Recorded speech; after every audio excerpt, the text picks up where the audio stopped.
Good afternoon, and thanks to everyone who came here under these freezing conditions, and we really appreciate it. Um, um, I have to confess that a lot of what I was going to say, Judy already covered, as she specifically told you about what was Next Harvest 1 and Next Harvest 2. I just want to add just a few things. For those of you who never saw the Next Harvest, what is known now as one. This project was the first study that collected data on publicly developed genetically modified crops in developing countries. And this was a study that supposedly covered all countries at that time in 2001 that were doing ag biotech. The number of countries were, as far as I remember, 16, and only it was 16 countries, and we collected data for 46 crops and what we called 209 crop trait combinations. And this was a very, very unique study because at that time, everyone was saying that biotech was something that was only done by the private sector. Although this is certainly true in great proportion, what we uncovered was that the public sector was doing work in crops and traits that are not necessarily those that are of interest for the private sector.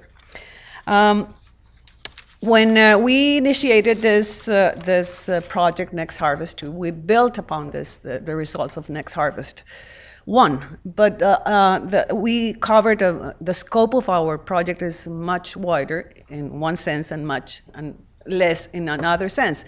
In which sense it's wider? We covered not only GM crops, but ag biotechnology as we define it, and we looked at crops, livestock, animals, what we call animals, and microbes. And we look at every technique that is being used, and we did an inventory of what tools are used, what are the resources, that human and financial resources. And we look at the type of collaborations. We looked also at the scope of the work that has been done. And that's the wider part of our project in relation to Next Harvest 1. But in this case, we only concentrated in four different countries in Africa that are Nigeria, Kenya, Uganda, and South Africa.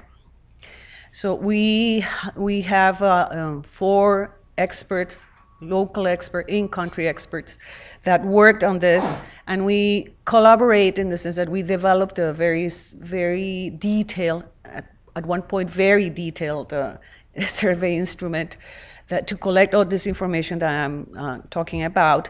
And they also did specific interviews with project managers, with executives, with different stakeholders. And we generated a report. I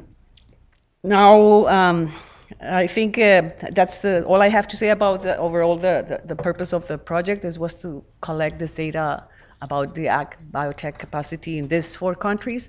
We hope, as Judy was saying, that we are able to expand this to other countries in Africa and elsewhere. We did not necessarily want to do the work ourselves. I mean, we developed these instruments that other people will be able to use.